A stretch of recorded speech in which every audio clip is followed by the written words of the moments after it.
Hey crafters, welcome back to Vinyl Diva Crafts. I'm Nikki, and I thought it would be fun today to do a little challenge and make an entire birthday gift from start to finish using only materials that I have in my craft space. So I won't be shopping for anything additional to complete this gift. And one of the items that will be featured is this little wooden sign that I had picked up in my recent Dollar Tree craft haul. So if you haven't seen that video, I'll link it for you to check out. But this little sign, we're actually gonna be turning it into a blank. So I'm gonna paint over it and we'll create a brand new piece of home decor using this little sign right here. And we'll also be creating a personalized birthday card and a personalized gift bag to go with our birthday gift. So I'm gonna flip you guys around and we'll get started on our first part of the project. Okay, so I'm gonna start with the wooden sign, and these came shrink wrapped from Dollar Tree. So I'm gonna go in with my craft knife and just remove the shrink wrap. And the design on this is really cute on its own. I just prefer to use these as blanks because they're super versatile. I think that like the little wooden beads at the top always add a nice touch to any design. So I'm going to go in with some white paint and just cover the design. I'm using this outdoor paint, but you can use whatever you'd like. And to make sure that I don't get any paint on the outside edges, I'm just going to tape it off with some painter's tape. And I'll meet you back here as soon as the design is covered. Okay, so I would say it took about 6 coats of the white paint to cover the design entirely, but it looks really nice now, and you would never know that it had another design on it to start with. So I'm just going to go through and remove all of the painter's tape. This did a really nice job of making sure that all of the edges stayed clean while I was painting. And now it's prepped and ready for a brand new design. I think this is really looking nice already. And now that the surface is prepped, I'm going to measure the surface that we'll be working with, so that we know exactly how big to size our design in Cricut Design Space. So it looks like this is about 4.5 by 4.5 inches. So just to give a little extra room, I'll size my design to about 4.25 inches. Once you're in Cricut Design Space, you'll select New Project and go to Upload, Upload Image, and then Browse. And I'm just going to browse my desktop because that's where I saved my design. And click Open. And it's coming in as a cut image, so we can go ahead and upload. And now it shows up in our uploads. So we can click it and add it to the canvas. Now we can resize the image to the appropriate size to fit our blank. I just purchased this design off of Etsy, so I'll be sure to link it below in case you'd like to purchase it for yourself. But one thing that I wanted to note is up in the toolbar section where it says size, that little padlock is currently in the unlocked position. You're going to want to go up and make sure that it's locked, so that as we change the width or height, the image resizes evenly. And I think I'm going to actually size this down just a little bit to 4.2. I don't know, it's a nice round number. So you can change either the width or the height because our design is square. And then I'm going to go down and click Attach, so that when this cuts out, it all cuts out exactly as pictured in Design Space. And then we're going to cut it out on a mat. And we can click on Continue. And of course, just a friendly reminder to check your settings on your machine. Make sure the dial is switched to vinyl. And then we can go ahead and cut this out.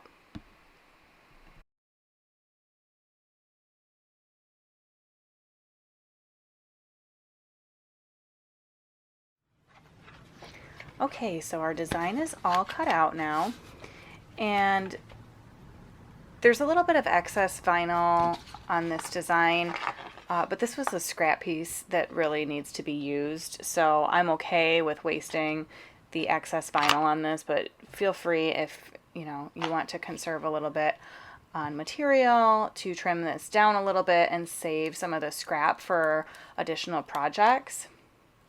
But I'm just going to go ahead and weed this out. And the font on this is pretty tiny, but it's weeding pretty well so far. I just keep my weeding tool nearby so that if any of the letters look like they're lifting up, or I'm losing like a dot to an I or a period or something, I'm able to just kind of pop in there with that weeding tool to hold it down in place. But yeah, this is proving to be the kind of design that if you just take your time and peel everything back nice and slowly, you shouldn't have really any issues. So it's turning out really nice. I'm just going to go in with the larger letters first, get the easy guys out of the way, because I know that those smaller letters are going to be a little bit more of an exercise in my patience. But I love this style font. I think the kind of typewriter look is just really classic, and I don't know, it seems to just kind of be unassuming and goes with everything. So, oh, lost my A there.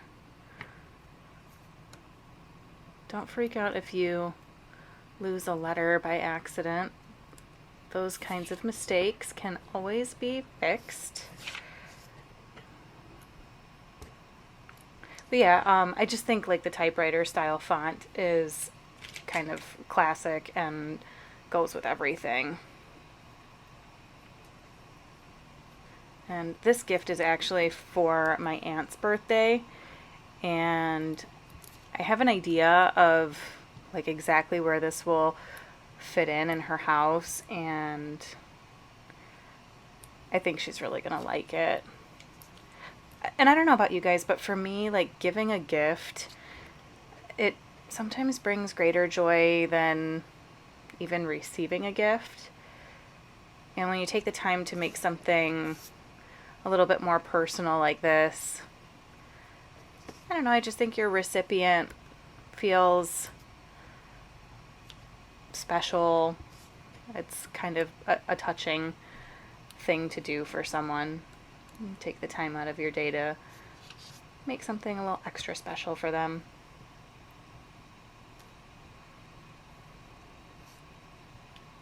So even these little letters, they aren't too bad. It's a little bit of a labor of love, but nothing that I can't handle for sure.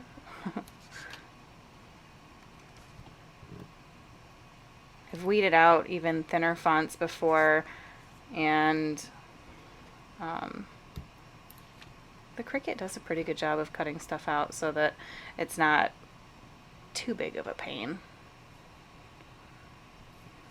There we go. I'm just adjusting that A again.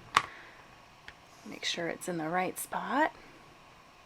And now that everything's weeded out, I'm going to just go in with my scissors really quick and trim off the excess carrier sheet so that we can trim the transfer tape down to the correct size.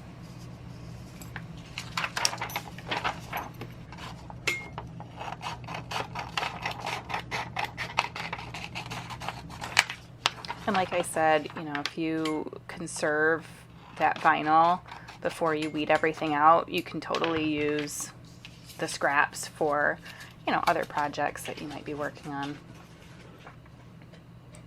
But now this is a more manageable size. And I'm going to come in with my transfer tape. And I'll just use the design like as an overlay on the transfer tape so that we know exactly what size to cut that down to.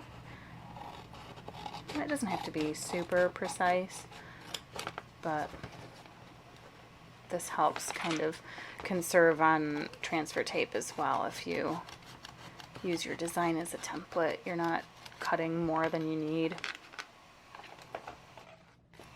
So you can see we've got this trimmed down as close as possible to the actual size of our design.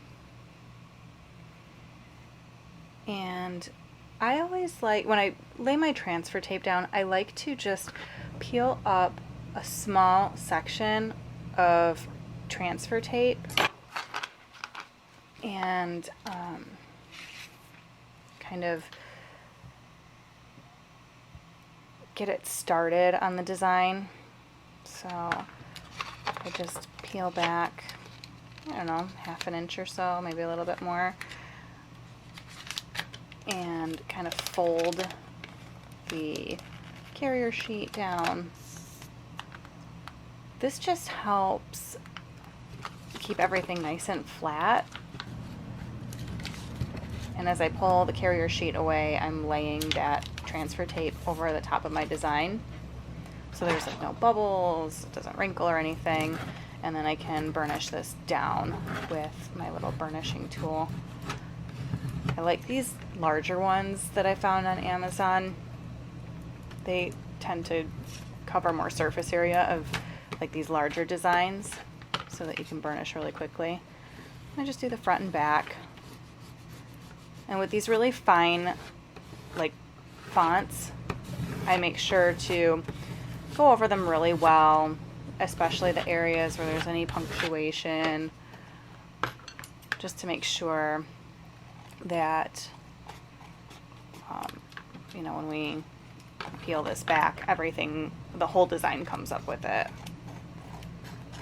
And again, trimming this down even further, I want to make sure that I get this design like as manageable as possible, because putting this into that little wooden frame, it's kind of a tight squeeze. You can see that, you know, we've got to fight with the edges a little bit. So the smaller you can get it, the more control you'll have over placement of your design. So I'm just trimming off as much excess as possible. But that should be good now. I think that's about as small as we're going to be able to trim it down. I'm just going to burnish one more time for good measure. So we can go ahead and pull that transfer tape up. And I like to peel the carrier sheet away from the design. You can almost use the carrier sheet to press any of the letters down. You know, if something looks like it's lifting up, you can kind of backtrack and just press it down a little bit with that carrier sheet. And that came up like a dream. That looks really, really nice. So now we can just kind of line everything up using the frame kind of as like a little reference. I like the way that looks. And at first I just lay everything down with my finger.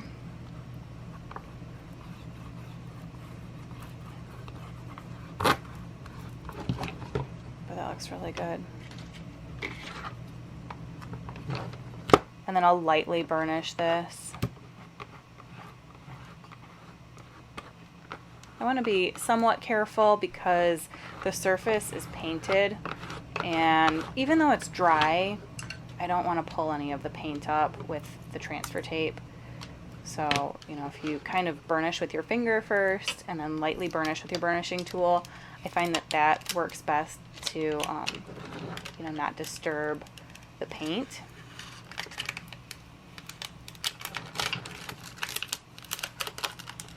But it looks like all of our letters and punctuation stayed exactly where they belong. And that looks really, really nice. And I think this looks a lot like something that you could pick up at Home Goods or Kirkland's. But I love that it's handmade and that this design was selected specifically for, you know, someone special. You can totally customize these for any recipient to kind of suit their style.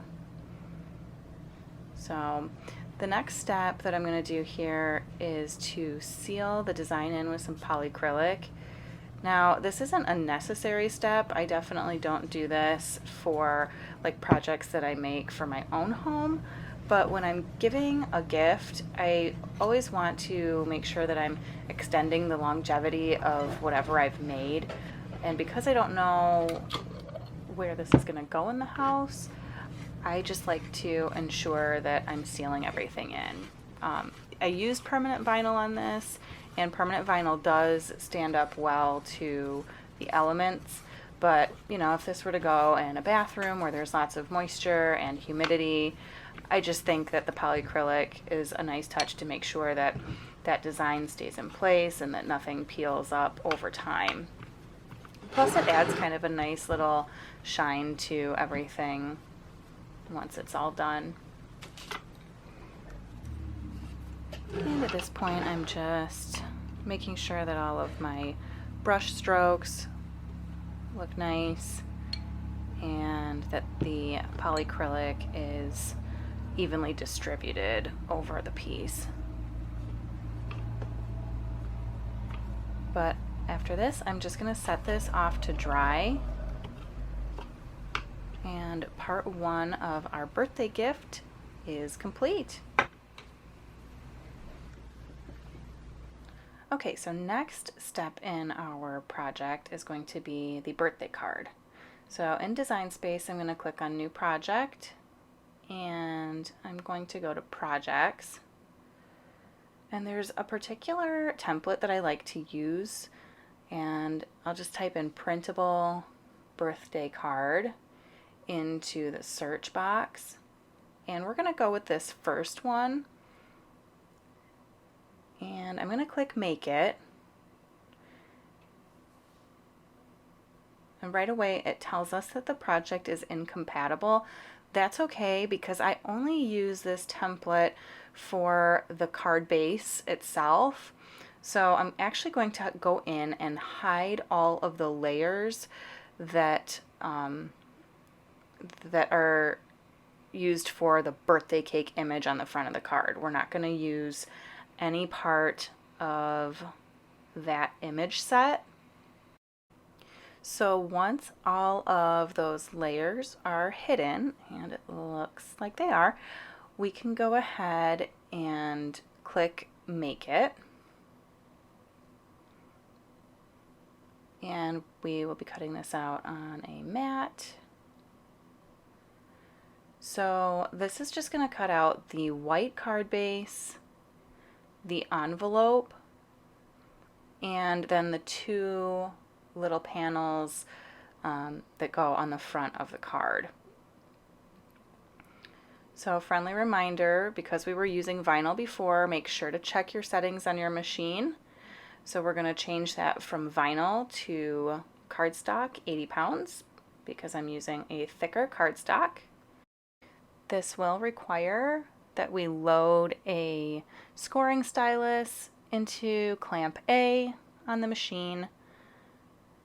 And then from here we can go ahead and load all of our materials in and get them cut out for our card base and envelope.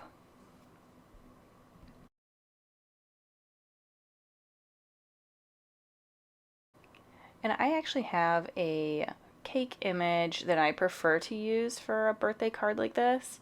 So I'll go into the images section and search cake, and I'm going to select the operation type cut only.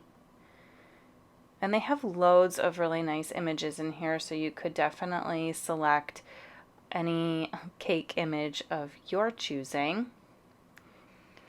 But the one that I like to use is this little one right here.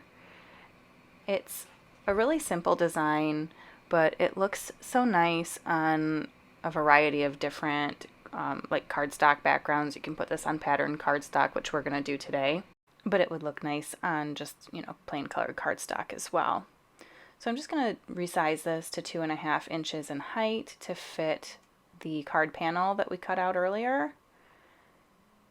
And what I love about the designs that are preloaded into Cricut Design Space is they're like pretty much idiot proof, if you will. They load everything, or they separate everything out onto like the different mats, so you know exactly when to load each color cardstock. And it just makes this so simple. And I'll be altering the colors just a little bit. Instead of that blue layer, I'm actually going to use a pink. So feel free to kind of play with you know, designing your card. But once these are all cut out, we can go ahead and assemble the card. Okay, so now we have all of the components needed to build our birthday card. We have the larger base panel, then our 2 colored panels, and the pieces to build out our birthday cake. So I'm going to move the birthday cake pieces off to the side because we don't need them right away. And I don't want to lose anything, so keeping them kind of off to the side will help me keep track of everything. So first, we're going to want to fold our card base, and the scoring tool gave us a nice little score line so we know exactly where to fold this. And then I always like to go in with a bone folder and just make sure I get a nice sharp crease. So I'll just kind of fold that over a couple times. And I think I'm going to do the card kind of opening vertically. I just think it looks really nice. I don't know, kind of more high-end, I guess. And then I'm going to use, this is just like the permanent crafter's tape. It's basically like, you know, a glue strip for like these big flat elements of your card. I like them because I think liquid glue, it warps the cardstock sometimes and it can get kind of lumpy. So the crafter's tape just seems to work best for projects like this, especially when you have large surface area. You know, liquid glue is fine for some of the smaller components, but I definitely like everything to lay nice and flat when you have these large elements of a card going onto your card base. And I'm just going to line everything up so that we've got a nice even border of white around our 2 colored panels. And I am obsessed with this pink gingham pattern cardstock. I absolutely love it. So pretty. And now that the base of our card is all done, we can go in and start building out the birthday cake. And this is where I will come in with some liquid glue. I like to use the tweezers as kind of a third hand. They're a little bit more precise and you have more control over the pieces. This is just some Elmer's Craft Bond liquid glue. I love their Craft Bond glue. It really seems to work well with these greeting card projects. And I'm just going to kind of swirl on a thin layer of glue onto the back of our first piece. And I'm just making sure to spread that into the corners so that those stick down really well. And then we just want to line this up with that like little base piece. And I kind of press that down for a few seconds, making sure to get those corners really well. And we can already see it kind of starting to take shape.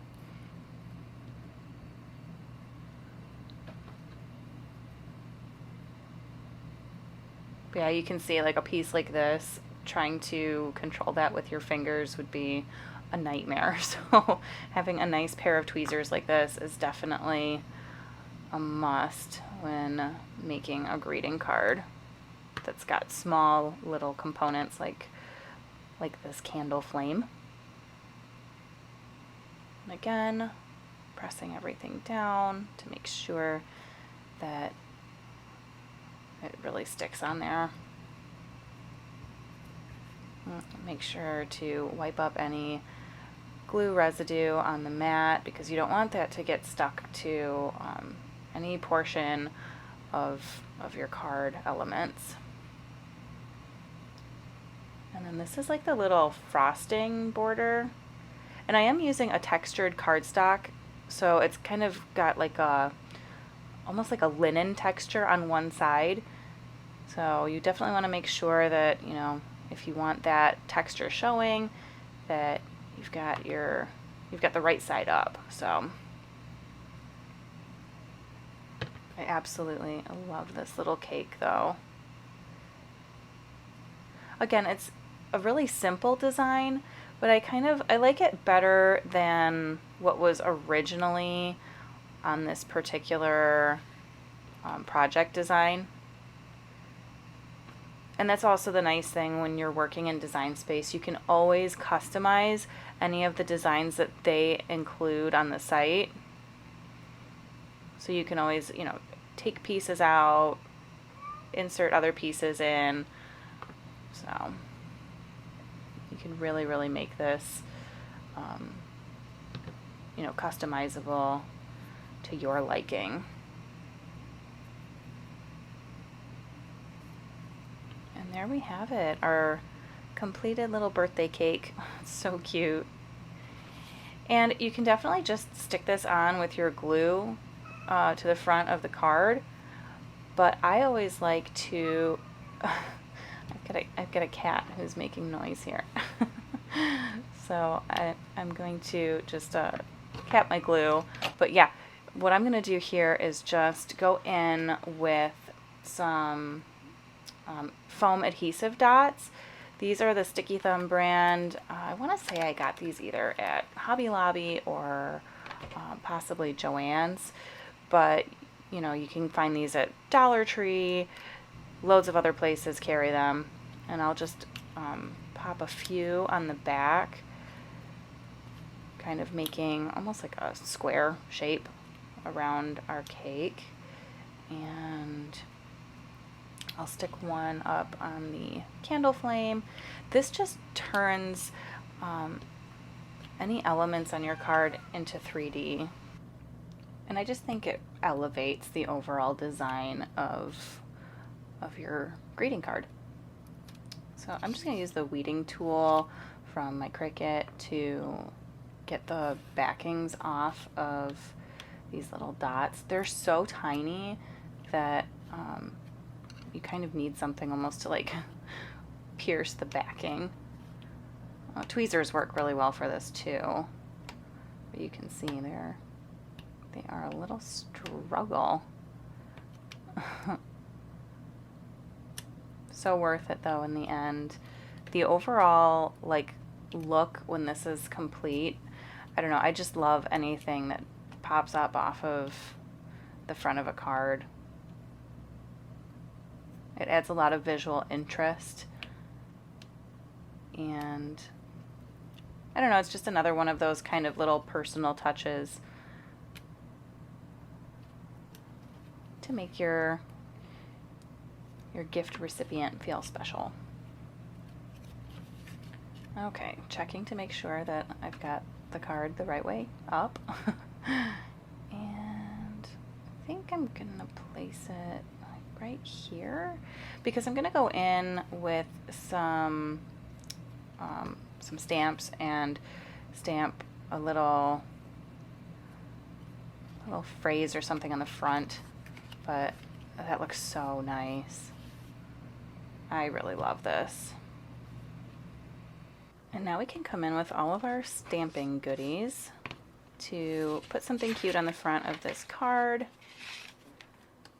So I have like a little, I think it's actually like a New Year's Eve stamp set, but I'm gonna use the Cheers sentiment from this set. And I'll just stick this on one of my acrylic stamping blocks. I love these because they have those like little grid lines on there, so you can really line up your stamp. And then I am gonna do a little bit of heat embossing. So first I'm gonna come in with, I have like a little anti-static pouch, and it's got like the anti-static powder in it, so I just kind of rub that over. This is a bigger deal for me for like words. I want to make sure that I get a nice clean embossing on all of those letters. So I'll just tap this into my Versamark, and this is like the glue that will help all of the embossing powder stick. And I'll just line this up using the grid lines. And I just kind of run my finger back and forth over the word.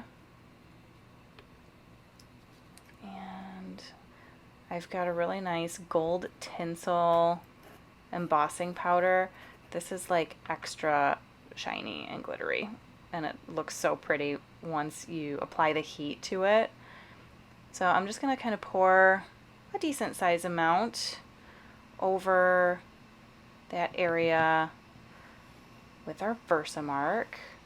And then I tap off any excess onto a sheet of paper that I've folded in half. This will just help us funnel all of the excess back into the container, because you really don't want to waste any of that embossing powder. So get all of this out of the way. And bring my little container back in so that we can get all of that excess cleared up. And because it's glitter, I mean, it does go everywhere, but I love the look of it so much that I honestly don't even care. So now we can apply the heat using our heat gun.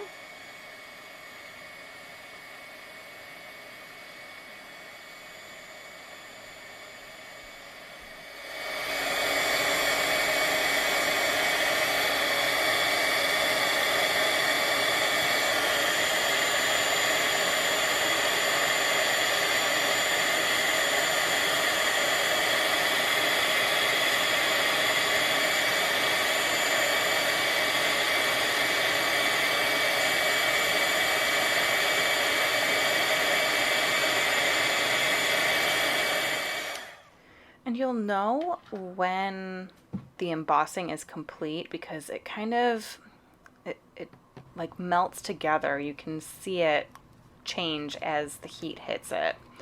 So I think that looks really, really nice.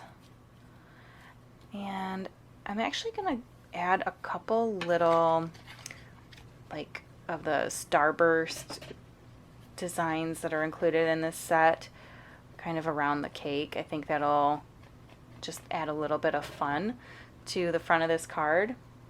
And I don't know, I sometimes like a little bit of empty space, but I don't know, those two little areas next to the cake, I feel like they need a little something. So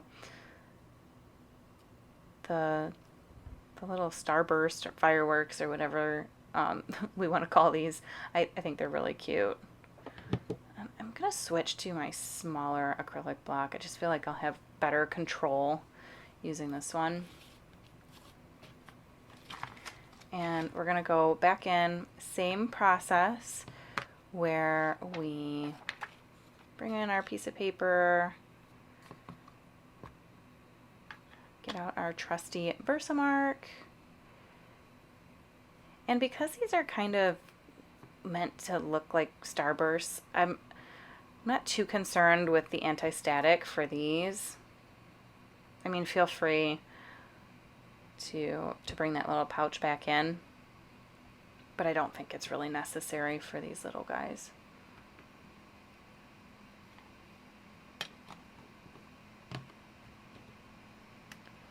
And then we'll come back in with our gold tinsel.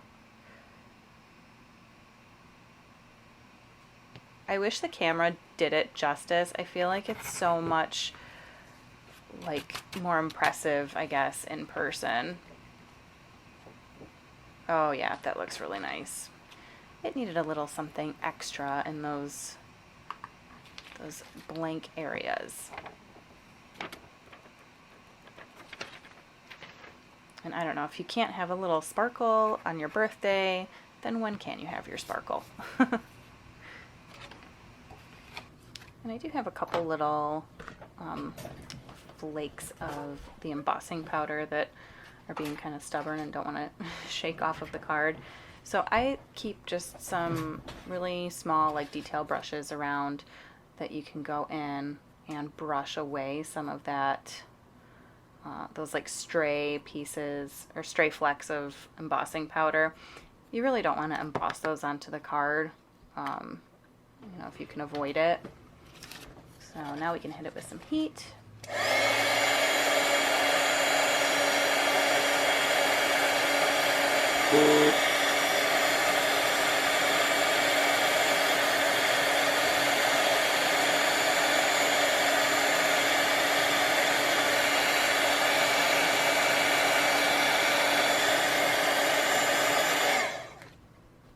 And that just really added exactly what that card needed. I think I'm going to do one more on the other side and just kind of offset it a little bit, you know, so it's not exactly in the same place, you know, mirrored on the card. But I don't know, I just think they kind of added a little something extra to this that was much needed. And I'm actually going to pull, there's a starburst that looks just a little bit different. Again, anytime that you can add visual interest to your project, I'm all for it. So, coming in with the other starburst, Versamark,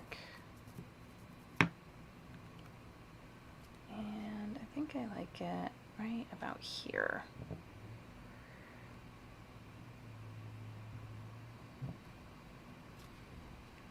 And you can kind of see, you know, exactly where that Versamark lays on the card.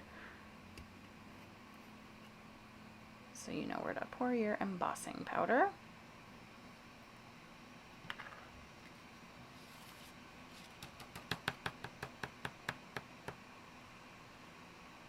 Yeah, that looks really, really nice. It's funny, I kind of like things somewhat symmetrical, but not so much so that it looks ultra intentional, if that makes sense. So I knew it needed something on that other side, but I didn't want it to be an exact mirror image. So this was exactly what I think it needed. Oh, and it looks like I got a little happy with the brush. So I brushed off a little bit of the arm or ray of the little starburst. So I'm going to come back in with a little bit of that embossing powder and just hit it again, since I was a little heavy-handed with my brush. There we go. I think I got it now. Yeah, that looks really nice. All right. And that is ready for the heat gun for the final time.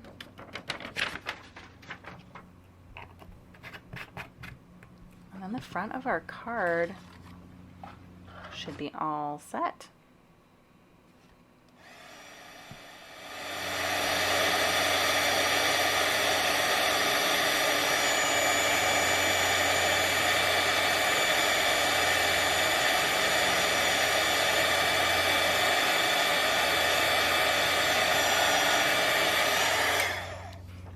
Okay, so I'm like obsessed with the way that this card turned out. It's so cute with the gold embossing. Just, it really makes this card.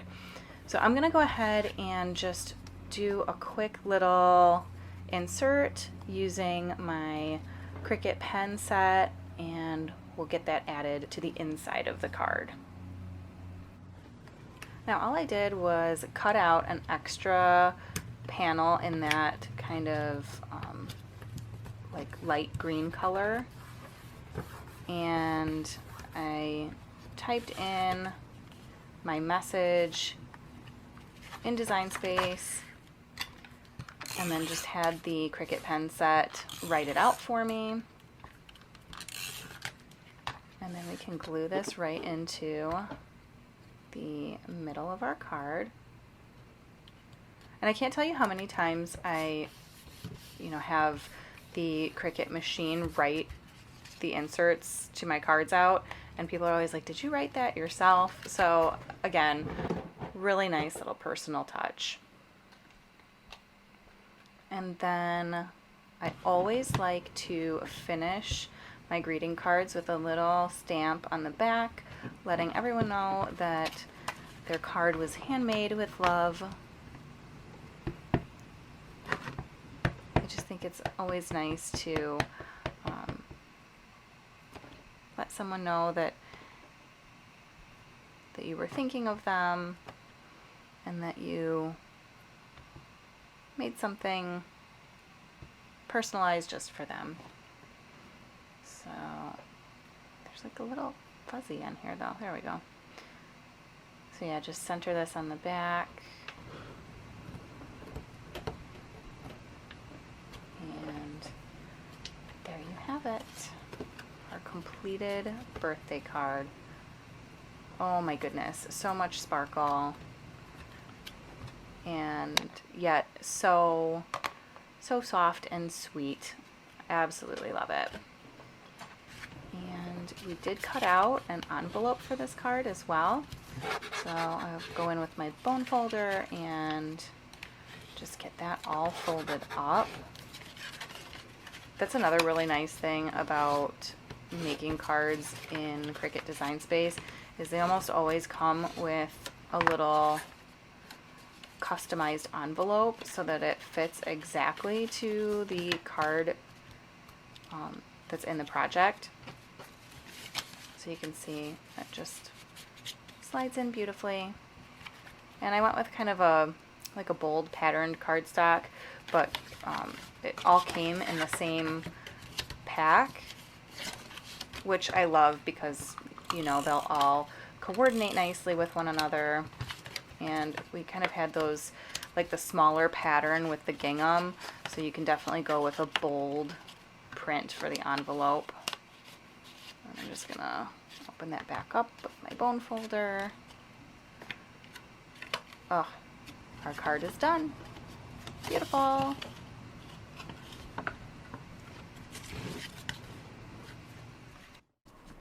Okay, so the last part of our project is to personalize a gift bag.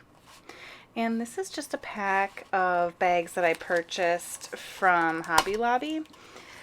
Their bags are really, really nice because most of them offer a nice area of blank space where you could potentially put some vinyl.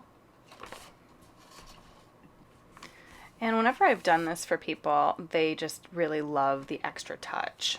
So I'm going to go through and just measure this little area here. I'm going to come down right about here, I think. So roughly 5 inches. And I'll go into Cricut Design Space and type her name in, get it cut out, and then we can apply that to the front of the bag. Okay, so I've gone through and cut her name out in the black permanent vinyl.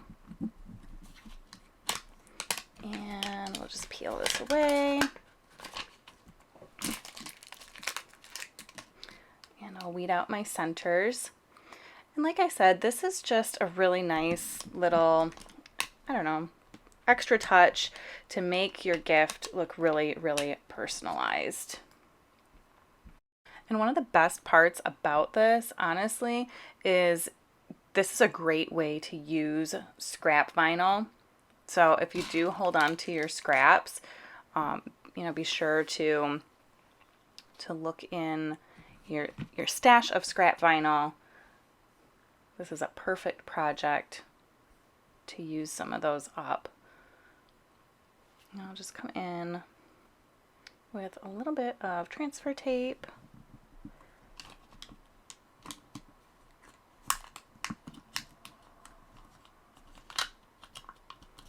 I'm going to use my little trick again where I expose just a little bit of that tape and get it placed down over my design. There we go. And then we'll just burnish.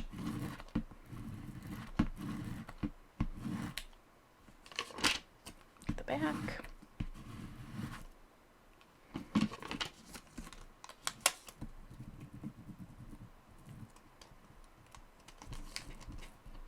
Okay.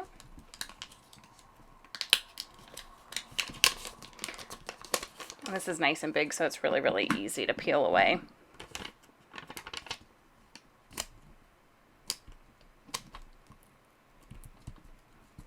Again, I'm going to burnish with my finger first. That should be really all we need. Because it's paper, I want to keep it kind of light. I don't want to burnish too hard.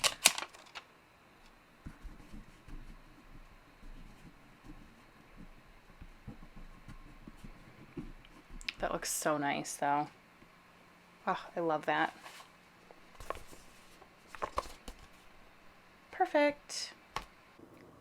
So now, when we put everything together, we have just a really beautiful, personalized gift and card that are sure to just wow any recipient. I really think she's going to love this, and I can't wait to give it to her. All right, so we managed to create a really nice personalized birthday gift using only materials that I had on hand in my craft space. And I don't know, I think they turned out so nice. I absolutely love this sign that we kind of recycled using a Dollar Tree wooden sign as a blank. And I always enjoy personalizing my gift bags using a little bit of scrap vinyl. So this is a really nice touch as well. And of course, the birthday card is absolutely adorable. I think the gold embossing just really, really elevated that card to make it look super professional. And I think she's absolutely going to love it. So if you guys liked what you saw here today, feel free to give me a thumbs up. Subscribe for more content like this. And I hope to see you all soon. Thanks so much. Bye.